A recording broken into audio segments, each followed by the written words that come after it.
Hello and welcome back to your Music Theory Challenge, where every day we are learning something new about music theory.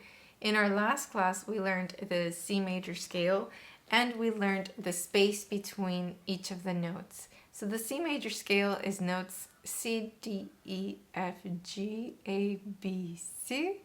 And we learned that between those notes, there's either a whole step or a half step. So your kind of like homework assignment was to memorize this pattern of whole, whole, half, whole, whole, whole, half. So what I need from you now is for you to draw a keyboard where you have enough to have two G's in there. So we need a G and we need at least another G on there. So if you need to pause the video now, go ahead and pause. And when you come back, we're going to learn how to make a G major scale. So go ahead and pause if you need to draw a keyboard. I started at C just because it's easy to memorize the steps of 2 black keys, nothing. 3 black keys, nothing. But if you want to just do a G to G keyboard, that's fine. Okay, so if you're here, that means that you have your keyboard ready to go with the notes, at least the notes G, A, B, C, D, E, F, G. Now, please pay special attention that there is a black key between G and A and B.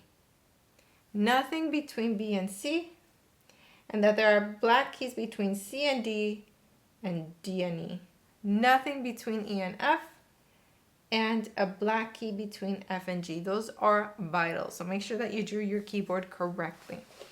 Now we're going to apply the step motion or the step formula that we learned in our previous class. Whole, whole, half, whole, whole, whole, half.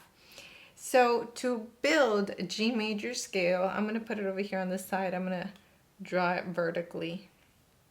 G major scale, I need first to do a whole step. G to A is already a whole step, and we know that because there is a black key in between. So check. Next, I need another whole step. A to B is already a whole step because we have 2 keys. We have 2 halves. So whole step, great. Next, I need a half step. B and C is already a half step, so that's perfect. I don't need to change anything so far. So far we have notes G, A, B, and C. So I'm going to start building my major scale over here. I'm going to need new markers soon. Next, I need another whole step. C to D is a whole step already because we have the black key and the white key in between. So whole step there. I need another whole step. D to E is already a whole step because we have the 2 keys here. Good. And now I need one more whole step. And so this is where E and F is a half step. So I need one more key. So E to F is not going to work. And by the way, let me fill in over here what I have so far. I have D and I have E all ready to go. So I need another half step to make this a true major scale. So I'm actually going to go up to this black key to make it work, to make my whole step work.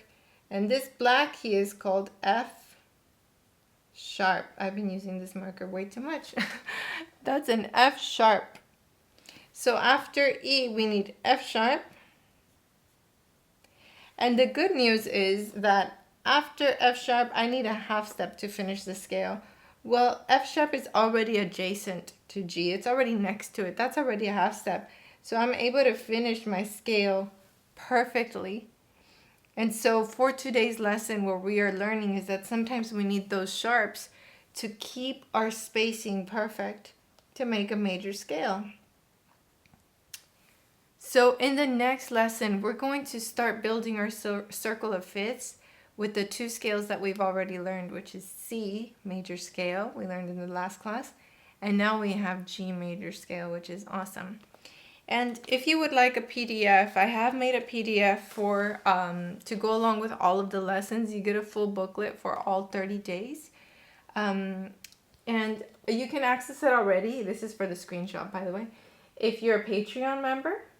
But if you're not a Patreon member and you're not interested in becoming one, then I've added a link down below where you can just download the PDF. And there will be lessons in the future that are more specific to both ukulele and guitar.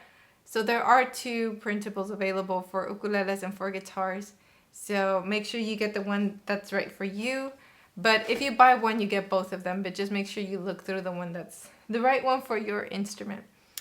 Alrighty, well, I hope that you had fun learning the G major scale and why it has a sharp. It's because we need that whole step between E to an F, and so we get that F sharp. And from here on out, when we learn a new scale, we're going to be adding a new sharp. And we always keep the sharp that we have already when we go to the next scale, but I'll teach you more on that in the next class. I'll see you there. Ciao!